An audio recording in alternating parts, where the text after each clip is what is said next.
ఇది starting point అండి. మనం ఇందాక తోక నుంచి వస్తున్నాం కదా, తోక స్టార్టింగ్ అని. ఇది 4వ గుండం అంటారు. ఇది 4వ గుండం నుంచి ఇటు లోపలికి వెళ్ళాలా. చూడండి మొత్తం ఎట్టుండదో పాము షేప్లోనే ఉంటుందండి. మనం ఏంటంటే కంటిన్యూగా తీసుకురాలేము, వాటర్లో నడవాలి కాబట్టి.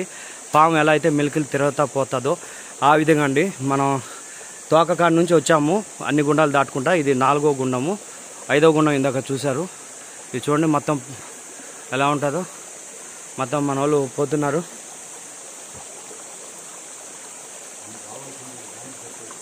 నీళ్ళలో పోతున్నారు వీళ్ళు.